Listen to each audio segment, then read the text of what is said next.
নাটোরের লালপুরে কোটি টাকার খাল খনন প্রকল্পে বৈষম্যের অভিযোগ করেছেন স্থানীয়রা। দরিদ্র মানুষের ঘরবাড়ি ও গাছপালা উচ্ছেদ করে খনন করা হয়েছে খাল, অথচ প্রভাবশালী ব্যক্তি ও রাজনৈতিক নেতাকর্মীদের দখলে থাকা খালের জমির অংশে নামমাত্র খনন করা হয়েছে। প্রকল্প বাস্তবায়ন কর্মকর্তার দাবি, মাপজোক শেষ হলেই বাকি অংশে খনন শুরু হবে। AKS অর্জন করল গিনেস ওয়ার্ল্ড রেকর্ডস। AKS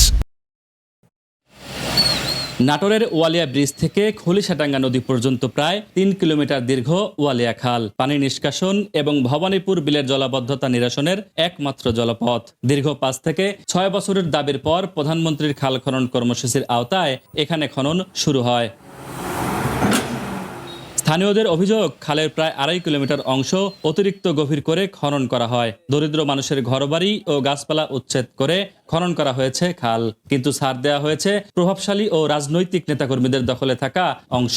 সেখানে নামমাত্র খনন করা হয়েছে। এলাকাবাসীর অভিযোগ, প্রকল্প বাস্তবায়নে বৈষম্য করা হয়েছে। ওই আধা কিলোমিটার অংশ আবারও খনন করে খালটি সম্পূর্ণ দখলমুক্ত করার দাবি স্থানীয়দের। গাঙ্গার মুখের থেকে কাইটে আইছে আইসি এই তামাম জোলাদ, কারো জমি থাইনি, কারো গাছ থাইনি। গাছ গোছালি কাটি একদম হয়রান করে দিছে। গাছ আমারে দিছে, সমস্যা নাই। এরম যদি গোটাই কাটলি তো আমার কোনো দুঃখ থাকলি না। ওরে কিছু করে নাই, সব গুণে আমার পরে কেন অত্যাচার করছে। এইদিকে গভীর কম হয়েছে, উষার কম হয়েছে, এটা আমরা দেখতেছি। নির্দিষ্ট মাপে কেটে আসছিল, কিন্তু যখন মাঝখানে আসলো তখন প্রভাবশালী মহলের কারণে কিছু কিছু তাদেরকে বাদ দিয়ে যারা গরিব শ্রেণীর তাদের দিকে একটু বেশি চাপানো হয়েছে আর কি এই বিষয়টা। উপজেলা প্রকল্প বাস্তবায়ন কর্মকর্তা মাসুদুর রহমান অবশ্য স্বীকার করেননি খাল খননে বৈষম্যের অভিযোগ। বলেন, ওই অংশে নতুন করে খনন করা হবে।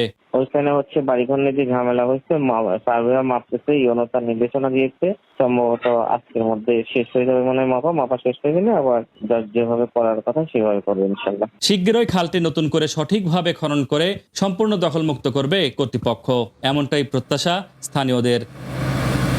Nazmul Hasan, one news, Natore.